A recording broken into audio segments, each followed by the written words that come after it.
Hello, ladies and gentlemen. It's a chess show on Pod TV. My name is Sasha Star, and our guests are not one but two professors. Ken Regan, welcome to the show, and Thank you very much for having me on.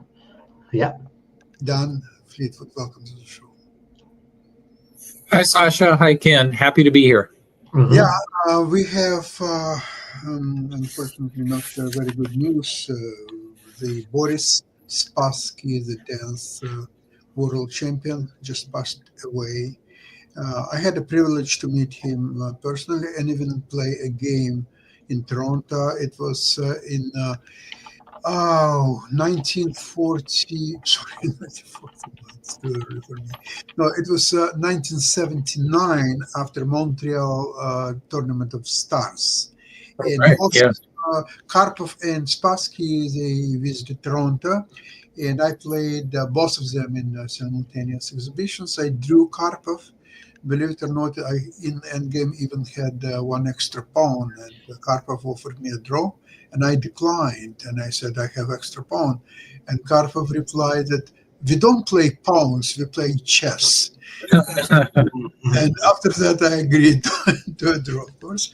And then Spassky next day, it was in old Eaton Center, downtown Toronto, and Spassky gave simultaneous exhibition on the top of the Toronto, top of the tower, this our famous television Mhm.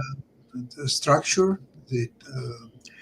And I was playing him, and I played, of course, black both games. So I equalized very easily against Karpov when I played very rare bird defense in Ruy Lopez, e4, e5, knight f3, knight c6, bishop b5, knight d4. It's a dubious move, but in simultaneous exhibition, he cannot really think a lot how to. So I got slightly worse end game, but nothing horrible. And then he was busy with other games, and I somewhat improved my position and even won the pawn. With Spassky, I decided, okay, if it worked with Karpov, then obviously it should work against Spassky. So he plays e4, e5, and he plays f4. And Oh, goody. Oh, uh, I King forgot Ken. Yeah, about he's done this that. move. I forgot about it at all. And when he played a four, I already knew that the result is already there, and it will be a rather quick one. So I decided to confuse him. I played Bishop C5, which is a declined King's Gambit, but it didn't help me much. And after 15 moves, I could resign. Frankly, he had the incredible attack, and it was basically horrible. Well, I mean, in the hands of Spassky against like 99.9% of the rest of the world, two F4 in that position is a forced win. Yeah, and it's I just forgot about how could I. And then I met him once again in the 90s, also in Toronto. He arrived for a few days, and I met him at the airport, him and his wife, Marina, and they spent about 4 or 5 days in Toronto. And we met once, had a dinner together, and that was the last time when I saw him. So his last years were not very good to him. He was ill, and he actually, interesting enough, I just read a post of Grandmaster Shipov, who comments on Russian chess networks. Crest book by the name, and he mentioned that he met Spassky in around 2006 or 7, and they had a good time in Russia. And Spassky invited him for a couple of weeks in France, and he was very impressed. And he visited him in Paris, and they had very good time. And one of the reasons he asked him, I think you are still good in openings, and I do play a lot of exhibition, simultaneous chess exhibitions, and I want to slightly to sharpen up my King's Gambit, which there are a lot of new things happening or so on. So I would like you to help me with. Okay, so they started to look, and they looked for 2 weeks. They were doing nothing but analyzing King's Gambit, and at the end of 2 weeks, they came to the conclusion that White has good chances to equalize after the opening. So that was the reason Spassky stopped playing King's Gambit. But after that, his health deteriorated, so he couldn't even play simultaneous chess exhibition.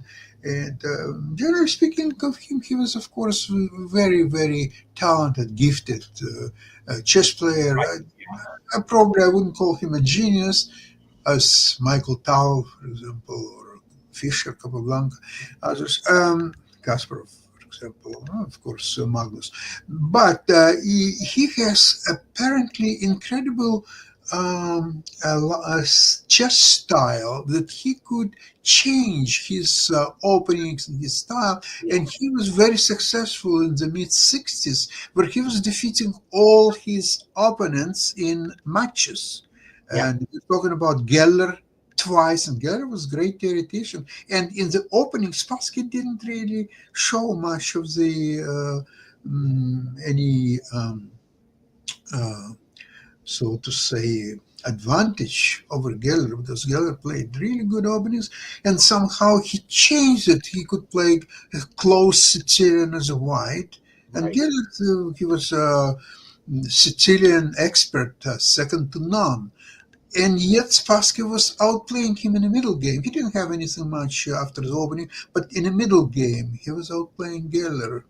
And then with the black, he was playing French all of a sudden. Although Spassky famous for his Rue Le Pas, which he played against Fischer. He played Sicilian against Fischer. Against Geller, he played French, and Geller could do nothing about this, and he couldn't score even a single win. Then he defeated Korchnoi in the final in 1968. He defeated him soundly. Again, he didn't have any advantage after the opening, but somehow he was outplaying him. And with both colors, with black and white. And finally, he won second match against Petrosian. He greatly improved because first match was definitely not his best match, and Petrosian defeated him quite soundly. But in the second match, Spassky held his own and won quite convincingly. But after that, he's either lost his motivation, he played very seldom, and I don't think that he won a single tournament between his second match with Petrosian and Fischer. The only great result he had in Olympiad in Siegen, when he defeated Fischer quite spectacularly in Grünfeld defense. And so his score against Fischer was 3-0 with few draws. And people believe that finally Spassky will be able to compete with Fischer, at least on equal terms. And we know result. It didn't happen. Fischer had colossal advantage. Pure playing is concerned. Doesn't matter whether it's opening or end games. Spassky was outplayed in each aspect of the game. And then, of course, we have to remember this spectacular second match between Spassky and Fischer in 1992. Now, perception is that both of them, of course, were not in the top forms, and they were quite inferior to Kasparov. Say the opposite, that they were But good. the games showed quite a quality, and even openings, and they were a little bit old-fashioned openings they played, but they played them well, I should say. And the games were very interesting to follow and analyze. I remember this match very well as well. And of course, first match in 1972, we were followed every move, every game, and well, it's all world knows about these results and games, and they're almost like evergreen every game, especially some of the games in the first match. Rather, what would you have to say about Spassky? How your perception can start with you? I never met him. I would say he was definitely more of a universal player. He could play murky chess in a way that Fischer avoided.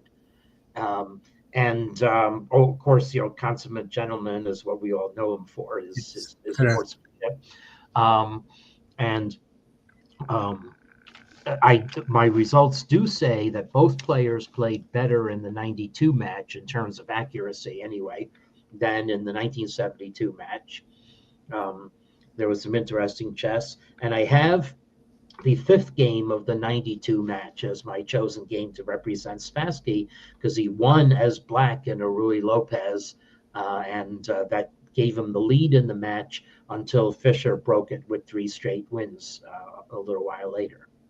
Yeah, okay. Let's see. Yep. So, right. So here we go. I'll do the entire screen. This one. And here we go. And I'm over here. So doing this on chessgames.com. And this, so let me know when you see the board. Yes, you can see That's good. Yep. So, so the topical Zaitsev Ruy Lopez. This game was played after the famous Karpov Kasparov games in this line. So they were topical, at least as far as that goes. Here we go. White plays the early H3 before D5, and now this is really also Spassky's maneuver that he used in the 1972, the Breyer. So that's why I call it a hybrid, a Breyer and Zaitsev hybrid, because it's going to unfold more like a Zaitsev in terms of how black attacks. But in the Zaitsev, famously, it's white attacking on the king side. Well, Spassky's going to turn those tables. Okay, now we're getting into the Zaitsev territory. Yeah, this is very much mainline Breyer. But I mean, at least this is what the Breyer turns into almost all the time in correspondence chess. So there have probably been thousands of correspondence games in this line. Absolutely sound. Yeah, good to know. Yeah, and the Zaitsev, white's not here. What's different is white is not attacking on the queen side and playing the rook to A3 and swinging it over as happened in the famous game. So now black decides to dissolve the center, and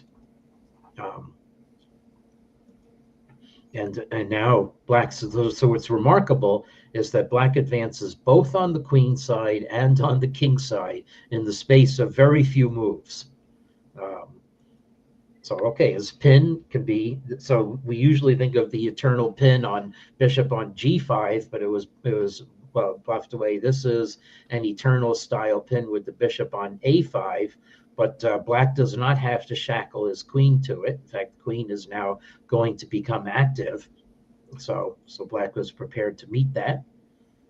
I mean, far be it from me to criticize Fischer, but the bishop just looks out of place on A5. Right. It should be pointing at H6. So. Yeah, it did not disturb black. But it's also a little hard to imagine where that bishop would go. I'd love to place it on A1 in this position, but it can't be on F4. E3, it's with, well, probably a defender at E4. E3 is where it should be. Yep. So white played rook B1, which tells me that white is swimming. I guess white was really worried about black playing queen B2. I'm not sure. Or maybe he wants to play. Okay, it's done. Bishop D2, C1, B2, but now with B4, I think so. That doesn't work anymore. Yeah. Yep. Right. And here we are. Here we are now. I don't have the engine showing the evaluation, but optically, this looks clearly better for black right now. Yeah.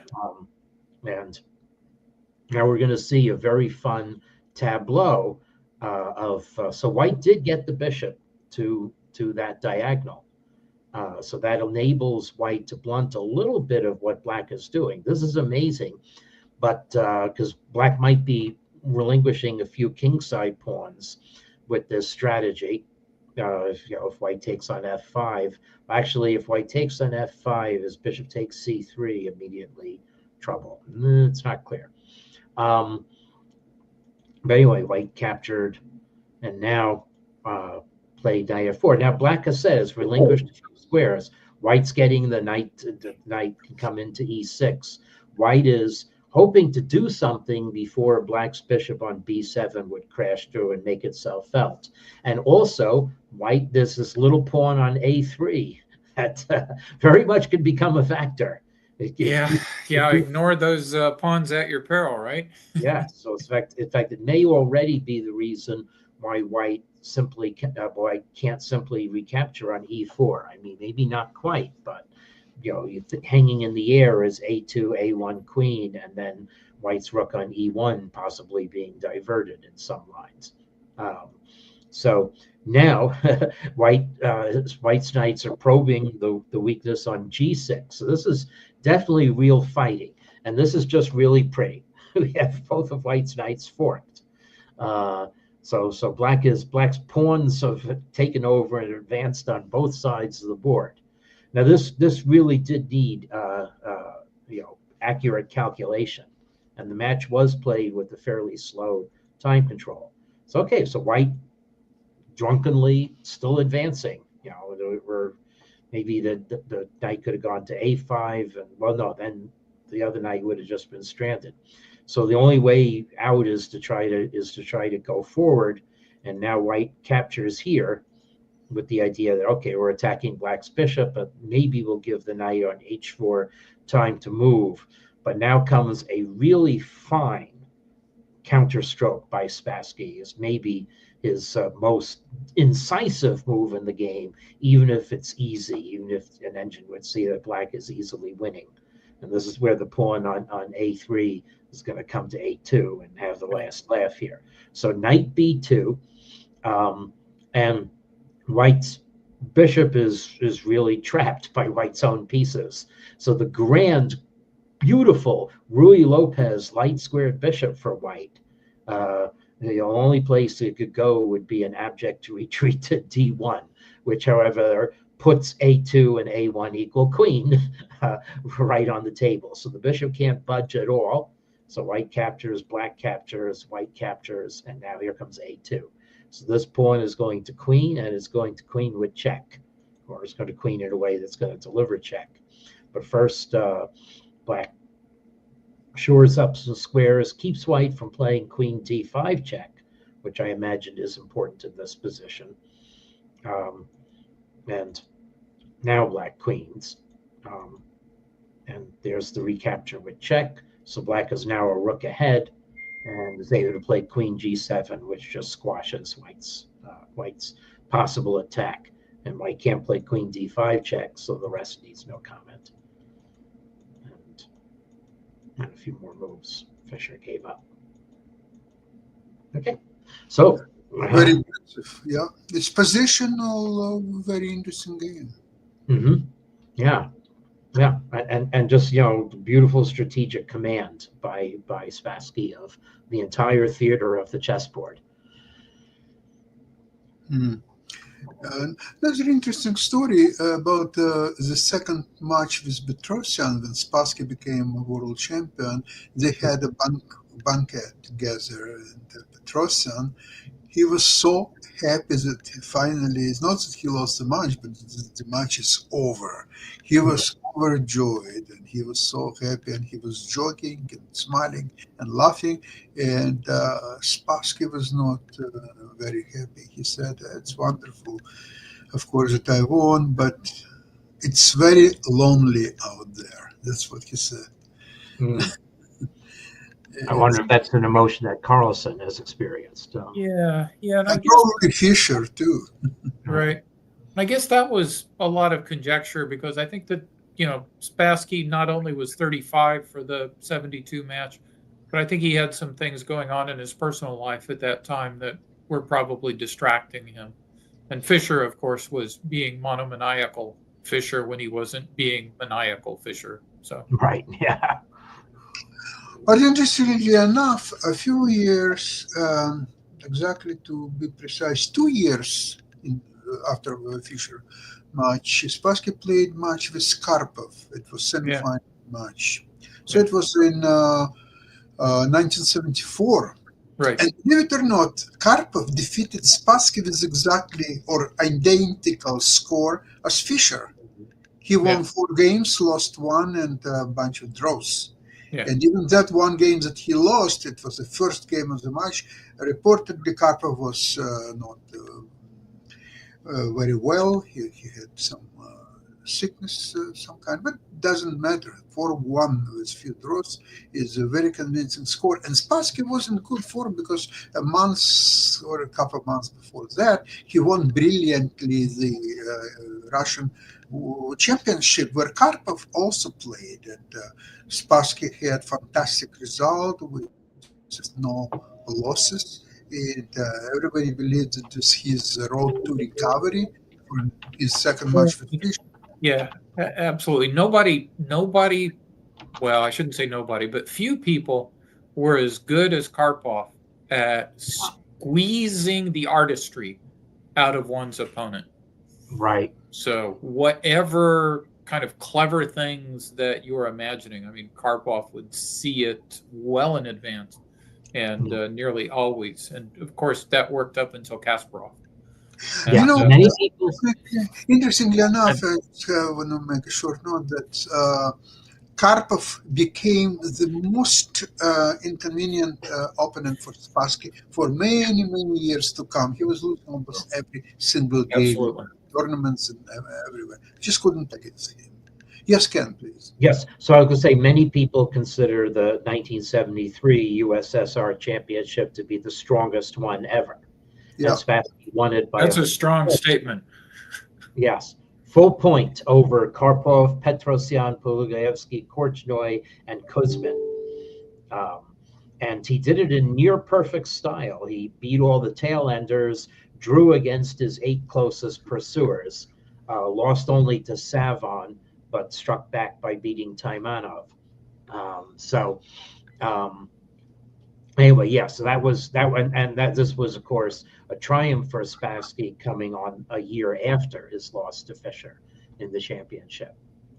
So a case could have been made that he was not in very good form while playing Fischer, and he started to regain his form in this Russian-Soviet championship, and yet Karpov just destroyed him, not only by score but by the games itself. You can see, and I was quite impressed. I've never seen anybody else was playing against Karpov. I think out of desperation, Spassky was playing Dutch defense against him because nothing else worked for him. I don't know what you play against Karpov.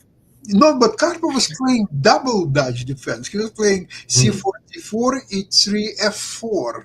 Yeah, I know. And that was like a bizarre. I never seen this double Dutch defense in any tournament or match games. So I was shocked when I saw it. And I just thought it cannot be that bad for White because White almost in any variation will have small advantage. But to see Karpov on such a top level playing it, it was very, very interesting to watch. So I wish I would. You mentioned earlier, Spassky being a specialist in the closed Sicilian. Yeah. He had a number of beautiful games in the closed Sicilian where, the theory and the books would say that the position is 100% equal, but it's also 100% easier to play for White. So, yeah, it's quite interesting that he played it for in many matches, mostly in matches, in tournaments sometimes, but in matches almost he was defeating beside Geller Larsen. Larsen couldn't handle him in the close Sicilian. Korchnoi had difficulties to handle. Korchnoi was very good in the openings, yet he struggled only in the 70s after Korchnoi moved to the West. Korchnoi started outplaying Spassky, so maybe Spassky was already deteriorating his game. We are talking about mid-70s, late 70s. And Korchnoi, but their matches were struggle from the beginning. Even Korchnoi, one match, I think he was leading 5-0, and Spassky almost equalized, and Korchnoi won the match eventually with great difficulties. And they had some fighting incidents, and Korchnoi was accusing Spassky that he's leaving his chair and he's working behind. Well, it's so well known to chess players who followed both Korchnoi and Spassky. And the funniest thing was they were in a very bad personal relation in the 70s and 80s, but yet they were playing in some together. There was, I remember this tournaments, the Grandmaster European Cups organized by Bessel Koch under the Grandmaster Chess Association.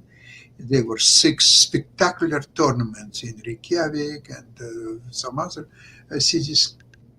And Michael Tal was playing in this tournament. So this episode was actually very well documented in Gena Sasonka book about that was a story about, I think, Michael Tal.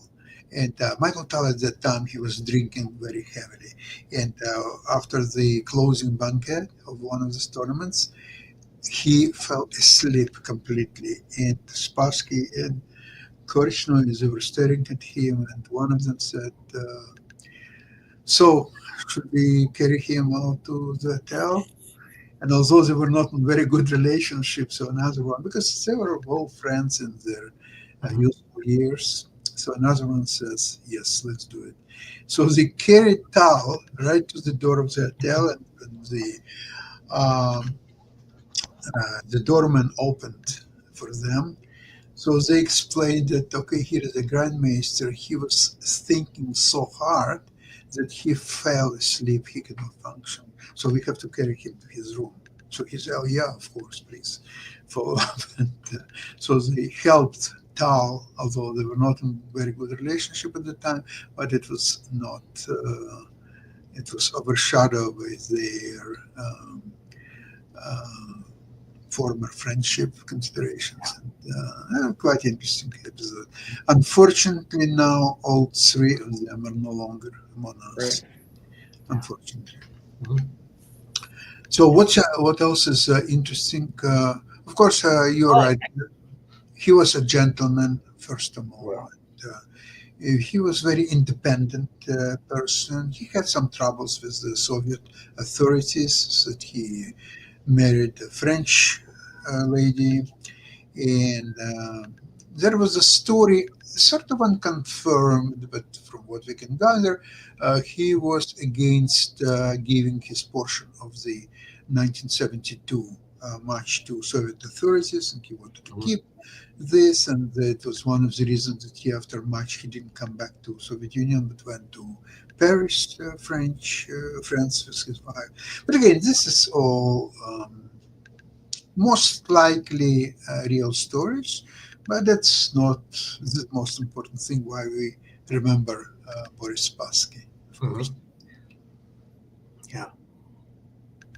So there's a lot of other news in the chess world. Yeah. I could show one interesting endgame that ends with resignation in a drawn position. Oh yeah, that's always fun. From the except for the person who resigned. Yes, that's right. Yes, so I'll share my screen one more time and show this. This is one way of mentioning that there are a lot of chess events, the world senior teams, where Canada West, I'll call them, beat Quebec in the last round to finish in a very creditable tie for 4th. And the Monaco Grand Prix featured the leader losing in the last round. So Sarah Kadam was the hero in the last round for beating Katerina Alagno in a very persevering game, in an end game. But here, I'm going to show, unfortunately, her being the GOAT. So I want to emphasize the psychology of this. So you see the board now. So white has 4 pawns for a piece. So, and the psychology is, even though this is an inferior move, the psychology for black is that white is inexorably advancing and will win. Also, the players are short of time. There are 30-second increments, but they're within the last 5 minutes of their time. So we're not going to criticize the moves too much. We just want to get the impression that white is playing logically and advancing and black cannot really stem this resistance. So here the f3 pawn is not takeable because then the king e4 would fork the knight and rook. So even if you're black, you say, oh, I couldn't even do that. So now white's h pawn comes in and now gets checked, but drives the rook away. And this isn't repetition. White positions the king on better square. Black tries relocating the rook for a last gasp way of holding, but now white comes this way, and if you take the pawn, it's going to be 3 passed pawns against the knight, and black, well, actually, rook takes h7 is and knight e7 should be a draw. But let's say we're just doing this psychologically. Okay, so black thinks, oh, if I take that pawn, I can't defend. So hey, I'll play the knight to block the check first. But now, okay, the pin on me, and now if I take the pawn, then d5 would just win. It's winning my knight. It's actually still a draw then, but black is short on time. We're down to just seconds now because there are 30-second increments showing. Black was down to 11 seconds on the last move. So now white brings up this pawn. Black wins a pawn, but now here comes the march of white soldiers. And well, the only thing we see that we can do is white is winning this position, as we can give up the knight, get 2 pawns, but now rook h5, time pressure. This has finished. White's defended the pawn, and I'm lost, so I resign. So what you didn't have in mind was that we've now reached a position made famous by Emanuel Lasker versus Edward Lasker, with one more little twist. If there were an I file, if white's rook were on I5 instead of h5, or if we shift everything over, if we shift all pieces except white's rook over, white can win. So the drawing move for black in this position is to play the king here. Oh my goodness, yeah. And the Lasker defense is going to be with the king here and the knight on e6. And then there's no way that white's king can penetrate to get around. If white's king goes too far, then black can gang up on the e5 pawn and win it. And white's rook is defending from a very abhorred square. And what's the real tragedy for white in this position is that if white plays queen f4 and then king f5, now if white's rook is 1 square over, it wins, but black can fork the king and rook. Otherwise, white doesn't play king f4, black's king is coming into e4, and then it's really a clamp draw. So that's something. Yes. If I've seen that, it was long enough ago that I'd forgotten. Yeah. That's very, very nice. This was round 7, 3 days ago. So the way for white to win, more accurate move, was king f4, and then now after this, white is able to drive the knight away and get the king to a position square. So now black's king cannot come behind the pawn, and then white will win. So an interesting moment. Yeah, this was resignation in a drawn position, even though white was winning from the move before. Yeah. Wow. Well, those blockades, right? Right. Yep. You have to see it, but you have to know your deceased former world champion history, I guess. Yeah. Well, that's what sets the great players away from some of the rest of us, because as I mentioned, if I've seen that blockade before, I have long ago forgotten them. So yeah, this highly unusual position that the central pawn and a rook cannot defeat a single knight.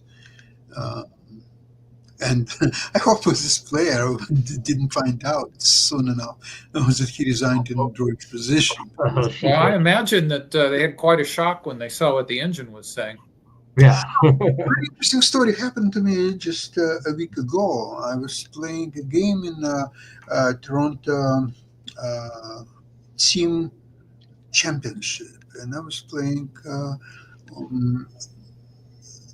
The time control was 1 hour with the 30 seconds increment from the move 1. Okay, it's still considered to be a tournament game, so it was rated and so on. So we played, and at the end, I had the advantage all game, but at the end, it was like going into the draw. But my opponent was in horrible state not, and at one point, I gave him a check. And he overlooked it and moved something else.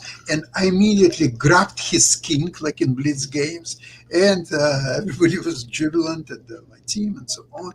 So okay, I got a point, but then my uh, team captain, he told me that actually I could have, if the arbiter would know the rules, I could have got zero out of this game because I had no right to capture and actually take his king off the board. All I had to do is to ask for arbiter to show him that he violated the check, and the arbiter would give me 2 extra minutes, and the game would continue. And if I took his king, it's against the chess rules, and I could be forfeit, but it didn't happen. So something to learn almost every day when you're playing chess for like for ages, and all of a sudden you have something new to learn. Okay. Well, anyway, thank you so much for today's program. Thank you for the games, Ken. Okay. And we'll see you next week, same place, same time. Have a great weekend. World Juniors next week. Oh, next week, yep. But I'll be in next week. I'll just say I'm presenting at the MIT Sloan Sports Analytics Oh, Conference okay. on Friday. So maybe we'll try to do it some other time. Okay. Right. Thank Okay. you so much, everybody. Thank you. Yep. Okay. Bye, everyone. Good seeing you, Dan. Yep. Bye bye. Okay.